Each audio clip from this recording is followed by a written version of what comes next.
Hi friends, என் பேர் கிஷோர். நான் வந்து எஸ்பிஐ கிளர்க் வந்து 2024 2025 எக்ஸாம் வந்து பாஸ் பண்ணியிருக்கேன். எனக்கு ரொம்ப வந்து ஹாப்பியாக இருக்குது. ஸோ என்னோடய சக்ஸஸ் ஸ்டோரி வந்து உங்ககிட்ட ஷேர் பண்ணிக்கணும்னு வந்து ஆசைப்பட்றேன். ஸோ என்னோடய ஜர்னி பார்த்தீங்கன்னா 2020லேருந்து ஸ்டார்ட் ஆச்சு. 2020லேருந்து என்னுடைய ப்ரிப்பரேஷன் வந்து ஸ்டார்ட் பண்ணேன். ஸோ நிறைய பேங்க் எக்ஸாம்ஸ் எழுதுவேன், நிறைய எக்ஸாம்ஸ் வந்து ப்ரிலிம்ஸ் எழுதுவேன். அப்புறம் ப்ரிலிம்ஸ் கிளியர் பண்ணிட்டா மெயின்ஸ் எழுதுவேன். நிறைய வந்து ப்ரிலிம்ஸே வந்து கிளியர் ஆகாது, நிறைய வந்து மெயின்ஸ் கிளியர் ஆகும். ஆனால் வந்து இன்டர்வியூவில் போயிடும். பிஓலாம் வந்து இன்டர்வியூவில் போயிருக்கு. கிளர்க்குலாம் வந்து நிறைய டைம் மெயின்ஸ்லேயே போயிருக்கு. நிறைய எக்ஸாம்ஸ் எழுதுவேன். IBPS PO, IBPS clerk, SBI PO, SBI clerk, அப்புறம் என்ஹெச்பி, இசிஜிசி எல்லா எக்ஸாமுமே எழுதுவேன். ஸோ இது எஸ்பிஐ கிளர்க்கே இந்த ஆக்சுவலாக வந்து 7th அட்டெம்ப்ட்டு. ஸோ அந்த ரிசல்ட் வந்து ஜூன் 11 வந்து வந்தது. நான் பார்க்கும்போது கொஞ்சம் ஃபியராக தான் இருந்தது. எனக்கு ரிசல்ட்டு வந்தது வந்து தெரியல. அப்புறம் வந்து பார்த்தேன். பார்க்கும்போது ரொம்ப ஃபியர்லேயே பார்த்தேன். டக்குன்னு என்னுடைய ரோல் நம்பர் பார்த்தோன்னே எனக்கு வந்து ரொம்ப ஹாப்பியாக இருந்தது. ஸோ அதனால தான் என்னுடைய சக்ஸஸ் ஸ்டோரி உங்ககிட்ட ஷேர் பண்ணணும்னு எனக்கு ரொம்ப ஆசையாக இருக்குது. ஸோ நீங்களும் வந்து எஸ்பிஐ கிளர்க் வந்து ஈஸியாக கிளியர் பண்ணலாம். ஒன்றுமே இல்லை, எல்லாமே சிம்பிள் ஸ்ட்ராட்டஜி தான். Quants, reasoning, English, current affairs இது 4 தான் வந்து மேஜராக சப்ஜெக்ட் நம்மளுக்கு இருக்கிறது. குவான்ஸு, ரீசனிங் வந்து நீங்கள் ஈஸியாக கிளியர் பண்ணலாம். குவான்ஸில் ஸ்ட்ராங்காக இருந்தீங்கன்னா நீங்கள் குவான்ஸ்லாம் ஒரு பெரிய மேட்ரே கிடையாது. அதே மாதிரி தான் ரீசனிங் கூட. நீங்கள் ஃபோக்கஸ் பண்ண வேண்டிய மெயின் ஏரியா என்னென்னா கரண்ட் அஃபேர்ஸ் தான் மெயின்ஸில். ப்ரிலிம்ஸ் வந்து இந்த 3 செக்ஷனில் ஈஸியாக கிளியர் பண்ணிடுவீங்க. Quants, reasoning, English. மெயின்ஸில் வந்து பார்த்தீங்கன்னா கரண்ட் அஃபேர்ஸ்ன்ற ஒரு ரோல் தான் வந்து ப்ளே பண்ணோம். ஸோ நான் எப்படி பண்ணுவேன்னா கரண்ட் அஃபேர்ஸ் பார்த்தீங்கன்னா டெய்லியுமே வந்து படிப்பேன். ஃபார் எக்ஸாம்பிள் வந்து நிறைய இப்போது கேஆர் லாஜிக்ஸு, கனிஷ்டினா லாஜிக்ஸு அந்த அந்த யூடியூப் சேனல் ஃபாலோ பண்ணுவேன். அதெல்லாம் வந்து டெய்லியுமே கரண்ட் அஃபேர்ஸ் போடுவாங்க, ரீசனிங் போடுவாங்க. இவர் மணி அண்ணா அவரும் கரண்ட் அஃபேர்ஸ் சொல்லி தருவார். அப்புறம் ஆப்டிடியூட் சொல்லி தராங்க. அப்புறம் வந்து இங்கிலீஷுக்கு வந்து ரீனா மேம்னோட இங்கிலீஷ் தான் வந்து பார்ப்பேன். அவங்க வந்து சூப்பராக சொல்லி தருவாங்க. ஃப்ளூயன்ட் ஃபேபிள்னு ஒரு ஆப் கூட அவங்க சொல்லியிருக்காங்க. அதில் வந்து ஒக்காப்ஸ்லாம் வந்து டெய்லியுமே வந்து ஃபாலோ பண்ணி நீங்கள் ஒக்காப்ஸில் ஸ்ட்ராங் ஆகிக்கலாம். ஃப்ளூயன்ட் ஃபேபிள்னு ஒரு ஆப் இருக்குது, ப்ளே ஸ்டோரில் போய் இன்ஸ்டால் பண்ணிக்கோங்க. மேக்ஸுக்கு பார்த்தீங்கன்னா கனிஷ் மேக்ஸ்னு ஒரு புக் இருக்குது. அந்த புக்கை வாங்கி தான் வந்து மேக்ஸ் மேஜிக்குன்னு புக் இருக்குது, ஓகேங்களா? ஸோ அந்த புக்கை வாங்கி தான் ப்ரிப்பேர் பண்ணேன். அதை வாங்கி தான் வந்து எஸ்எஸ்சிலையுமே நான் வந்து எக்ஸாம் வந்து இப்போ பாஸ் பண்ணியிருக்கேன். எஸ்எஸ்சி சிஜிஎல் எக்ஸாமும் பாஸ் பண்ணியிருக்கேன். இப்போ வந்து எஸ்பிஐ கிளர்க்குமே வந்திருக்கு. ஸோ என்னுடைய இந்த அச்சீவ்மெண்ட் எப்படி வந்ததுன்னு பார்த்தீங்கன்னா நிறைய ஹார்ட் ஒர்க் தான். நிறைய வந்து படிக்கணும், கன்சிஸ்டன்சியாக படிக்கணும், டீமோட்டிவேட் ஆகக்கூடாது. நிறைய யூடியூப் சேனல்ஸ் ஃபாலோ பண்ணணும், நிறைய வந்து லேர்ன் பண்ணிக்கிட்டே இருக்கணும் டெய்லியுமே வந்து. இப்போ டெய்லியும் வந்து இப்போ ப்ரிலிம்ஸ் படிக்கிறீங்கன்னா நிறைய நிறைய மார்க் டெஸ்ட் போடணும். மெயின்ஸுக்கு வந்து இப்படி மெயின்ஸ் படிக்கிற என்ன ஸ்ட்ராட்டஜின்னு சொல்கிறேன் பாருங்களேன். இப்போ ப்ரிலிம்ஸ் வந்து மார்க் டெஸ்ட் போட்டுகிட்டே வருவீங்க. ஒன்றுத்துக்கும் ஒன்று அனலைசிஸ் பண்ணுவீங்க. இப்போ இவ்வளோ மார்க் எடுக்கிறீங்க ஒரு மார்க் டெஸ்ட்டில், இன்னொரு மார்க் டெஸ்ட்டில் எவ்வளோ எடுக்கிறீங்கன்னா அதை டிஃப்ரென்ஸ் பார்த்துட்டு அதை அனலைஸ் பண்ணுங்கள். கேஆர் லாஜிக்ஸ் எல்லாமே இண்டிவிஜுவலாக வந்து ஆப்பும் இருக்குது, அவங்களுக்கு மார்க் டெஸ்ட்டுமே இருக்குது. ஸோ அந்த மார்க் டெஸ்ட்லாம் வாங்கிக்கோங்க. அதே மாதிரி இப்போ ஏதாச்சும் ஒன்று படிக்கிறீங்க, ஏதாச்சும் ஒரு கோச்சிங் படிக்கிறீங்க, ஏதாச்சும் ஒரு கவர்மெண்ட் எக்ஸாம் ப்ரிப்பேர் பண்ணுறீங்கன்னா அமௌண்ட்டை மட்டும் பேர் பண்ணிக்கோங்க தயவுசெய்து. ஏன்னா அமௌண்ட் வந்து நீங்கள் எதுவுமே பார்க்கக்கூடாது இப்போதைக்கு வந்து.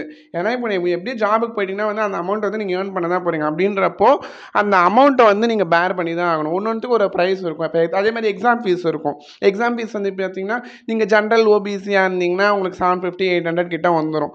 மற்ற எக்ஸாம்ஸ்லாம் பார்த்தீங்கன்னா உங்களுக்கு 850 கிட்டே வரும். ஸோ அதெல்லாம் வந்து பார்த்துங்க. அந்த அந்த அளவுக்கு வந்து நீங்கள் மேனேஜ் பண்ணிக்கோங்க, அமௌண்ட்டை மேனேஜ் பண்ணிக்கோங்க. அதே மாதிரி டைமை மேனேஜ் பண்ணிக்கோங்க. இப்போ டெய்லியும் படிக்கிறீங்கன்னா அது எப்படி நீங்கள் டைம் மேனேஜ் பண்ணி நீங்கள் தான் டிசைட் பண்ணணும். ஒர்க்கிங் பீப்புளாக இருந்தால் நீங்கள் அதுக்கு தகுந்த மாதிரி டைம் டிசைட் பண்ணிக்கோங்க. இல்லை நீங்கள் ஃபுல் டைம் ப்ரிப்பரேஷன் தான் பண்ணிகிட்ருக்கீங்க, எக்ஸாம் மட்டும் தான் படிக்கிறீங்க அப்படின்னா அதுக்கு தகுந்த மாதிரி நீங்கள் டைம் வந்து நீங்கள் தான் வந்து செட் பண்ணிக்கணும். இப்போ ஃபார் எக்ஸாம்பிள் வந்து நான்லாம் எப்படி படித்தேன் அப்படின்னா நான் ஒர்க் பண்ணிகிட்டே படிப்பேன். ஆக்சுவலாக ஒர்க் பண்ணிட்டு இருந்தேன். ஒர்க் பண்ணிட்டு படித்ததுனால டெய்லியும் ஒரு 3 ஹவர்ஸ் படிப்பேன். எப்படின்னா இப்போது ஒரு சப்ஜெக்ட் எடுக்கிறேன், இப்போ குவான்ஸ் எடுக்கிறேன் அப்படின்னா அதை பற்றி ஃபுல்லாக படிச்சுட்டு செக்ஷனல் மார்க் டெஸ்ட் போடுவேன். ஃபஸ்ட்டு நான் வந்து எப்படி பண்ணேன்னா பேசிக் டாபிக்ஸ் எல்லாமே கவர் பண்ணிட்டேன். இருக்கிற எல்லா பேசிக் டாபிக்ஸ் குவான்ஸில் என்னென்ன இருக்குது, for example time and work, boats and streams, simple interest, compound interest, ages, profit and loss எல்லாமே கவர் பண்ணிவிட்டு நான் அதில் செக்ஷனல் மார்க் டெஸ்ட் போட்டு அதில் என்னுடைய ரிவ்யூ பார்ப்பேன். அதுக்கப்புறம் வந்து ஃபுல் லென்த் மார்க் டெஸ்ட் போடுவேன் ப்ரிலிம்ஸுக்கு. அதில் என்னோடய ஸ்கோர் பார்ப்பேன். என்னோடய ஸ்கோர் வந்து எவ்வளோ வரும்னா இப்போது ஆர்ஆர்பியாக இருந்தால் 80க்கு வந்து 70 அபவ் வரும். அதே மாதிரி எஸ்பிஐ கிளர்க் இருந்தால் 100க்கு வந்து 70 அபவ், 60 அபவ் அப்படி தான் வந்துட்டு இருக்கும். எனக்குமே வந்து மார்க் டெஸ்ட்டில் வந்து கம்மியாக தான் வரும். அதே மாதிரி நீங்கள் மார்க் டெஸ்ட்டில் மார்க் வரதை வச்சு நீங்கள் டிசைட் பண்ணக்கூடாது. உங்களுக்கு வந்து ரியல் எக்ஸாம்ஸில் மார்க் பூஸ்டப் பண்ணி தான் கொடுக்கும். மார்க் டெஸ்ட்டில் வந்து ஏன் உங்களுக்கு கம்மியாக வருதுன்னா அதில் வந்து டஃப்பாக தான் கொஷின்ஸ் கேட்பாங்க. உங்களை நீங்கள் மோல்டப் பண்ணிக்கிறதுக்கு தான் அந்த லெவல் ஆஃப் கொஷின்ஸ் கேட்குறாங்க. பட் ரியல் எக்ஸாம் பொறுத்த வரைக்கும் அது ஓரளவுக்கே ரொம்ப ஈஸியாக தான் இருக்கும், ரொம்ப டிஃபிகல்ட் லெவல்லாம் இருக்காது. ஸோ நீங்கள் இதில் மார்க் எடுத்து பழக ஆரம்பிச்சிட்டிங்க, ஆவரேஜ் ஸ்கோர். ஸோ நீங்கள் அனலைசிஸ் பண்ணும்போது எப்படி பண்ணணும்னா அந்த மார்க் டெஸ்ட்டினுடைய ஃபுல்லாக முடிச்சுட்டு உங்கள் ஸ்கோர் வரும்போது அதை அனலைஸ் பண்ணுங்கள். இப்போ நார்மல் பர்சன்ஸ் எவ்வளோ எடுக்கிறாங்க, அபவ் ஆவரேஜ் ஸ்டூடெண்ட்ஸ் எவ்வளோ எடுக்கிறாங்க, இன்டெலிஜென்ட் அந்த மாதிரி ஃபிட்டப் பண்ணி காட்டுவாங்க. அதில் ஓபிசி கட் ஆஃப் எவ்வளோ இருக்குது, ஜென்ரல் கட் ஆஃப் எவ்வளோ, அதிலே உங்களுக்கு தெரிஞ்சிடும். ஸோ அதை வச்சு நீங்கள் அனலைஸ் பண்ணி நம்ம எந்த லெவலில் இருக்கோன்னு பார்த்துட்டு ஸ்ட்ராங்கான ஏரியாவை இன்னும் ஸ்ட்ராங் பண்ணுங்கள், வீக்கான ஏரியாவை ஸ்ட்ராங் பண்ண பாருங்கள். ஓகேங்களா?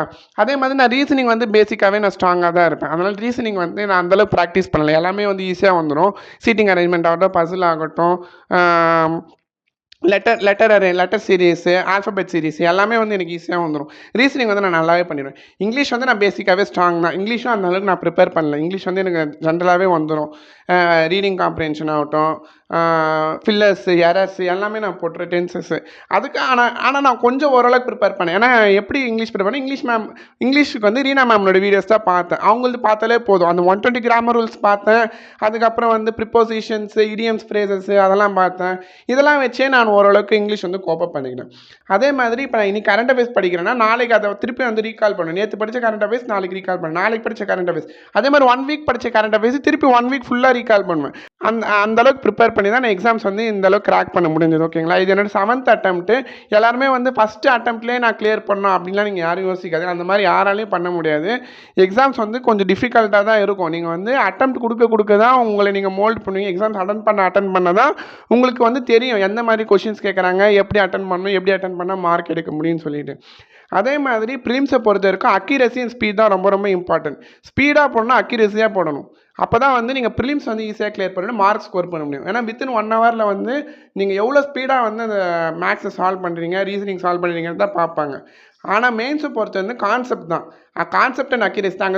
அங்கே வந்து ஸ்பீடு முக்கியம் கிடையாது. ஏன்னா அங்கே வந்து 2 hours 15 minutes உங்களுக்கு டைம். அப்படின்றப்போ 2 hours நீங்கள் கொஷின்ஸ், சாய்ஸ் ஆஃப் கொஷின்ஸ் வந்து ரொம்ப முக்கியம், செலெக்ஷன் ஆஃப் கொஷின்ஸ் முக்கியம். எந்த கொஷினை செலக்ட் பண்ணுறீங்க, எந்த கொஷின் வந்து செலக்ட் பண்ணி அட்டன் பண்ணால் அதுக்கு ஆன்சர் வருன்றது உங்களுக்கு தெரிஞ்சிருக்கணும். அந்த மாதிரி நீங்கள் அட்டன் பண்ணிங்கன்னா மட்டும்தான் மெயின்ஸில் வந்து கிளியர் பண்ண முடியும். ஏன்னா மெயின்ஸில் பொறுத்த வரைக்கும் என்னென்னா நீங்கள் ஒரு செக்ஷன்லையும் வந்து ஃபார் எக்ஸாம்பிள் இப்போது 50 marks குவான்ஸ் இருக்குன்னா நீங்கள் 20 above 30 above கிராஸ் பண்ணுறது ரொம்ப ரொம்ப பெரிய விஷயம். ஏன்னா அந்தளவுக்கு ரொம்ப டஃப்பாக இருக்கும். ஈவன் ஒரு சிங்கிள் கொஷின் கூட உங்களால் சால்வ் பண்ணுறதுக்கு ரொம்ப லேட்டாக, ரொம்ப டிலே ஆகும். ஸோ அப்படின்றப்போ வந்து நீங்கள் அந்த ஸ்ட்ராட்டஜியை தெரிஞ்சுக்கணும்.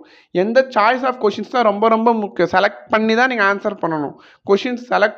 கொஷின்ஸ் வந்து பிக் பண்ண தெரியணும், செலக்ட் பண்ண தெரியணும். அதே மாதிரி எந்த கொஷின் வந்து நம்ம அட்டன் பண்ணால் ஆன்சர் கொண்டு வர முடியுன்றதை பார்க்கணும். அதுக்கப்புறம் வந்து டைம் லிமிட்டும் பார்க்கணும். அதே மாதிரி கான்செப்ட் ரொம்ப முக்கியம். கான்செப்ட் வைஸ் நீங்கள் போனீங்கன்னா அந்த கொஷின் வந்து ஈஸியாக சால்வ் பண்ணலாம். அங்கே வந்து நீங்கள் ஸ்பீடை யூஸ் பண்ண முடியாது, உங்களுடைய மைண்டை தான் யூஸ் பண்ணணும். உங்களோட பிரெயின் யூஸ் பண்ணி தான் நீங்கள் மெயின்ஸ் வந்து கிளியர் பண்ண முடியும். ஓகேங்களா? ஸோ இதுதான் நான் ஃபாலோ பண்ண ஸ்ட்ராட்டஜி. நான் வந்து ஃபிலிம்ஸுக்கு தான் நிறைய மார்க் டெஸ்ட் போடுவேன், மெயின்ஸுக்கு வந்து வீக்லி ஒன்ஸ் போடுவேன். அதே மாதிரி மெயின்ஸுக்கு நான் நிறைய மார்க் டெஸ்ட் போட்டதும் கிடையாது. ஏன்னா அது ஃபுல் 2 hours அதை போட்டு நம்ம ரிவ்யூ பண்ணதுக்கு டைம் ஆயிரும். அப்படின்றப்ப மெயின்ஸுக்கு வந்து நான் என்ன பண்ணேன், ஃபுல் லென்த் போடாமல் செக்ஷனலாக போடுவேன் மார்க். ஸோ அந்த மாதிரி போட்டு தான் கிளியர் பண்ணேன். ஸோ இப்போது எனக்கு எஸ்பிஐ கிளர்க் கிடைச்சது வந்து ரொம்ப ஹாப்பியாக இருக்குது. ஸோ அதே மாதிரி நீங்களும் வந்து இந்த கம்மிங் 2026 இந்த எக்ஸாம்ஸில் எஸ்பிஐ ஜேஏ பிஓ கிளியர் பண்ணுறதுக்கு என்னுடைய அட்வான்ஸ் விஷஸ் உங்களுக்கு சொல்லிக்கிறேன். ஓகே, தேங்க்யூ, பாய்.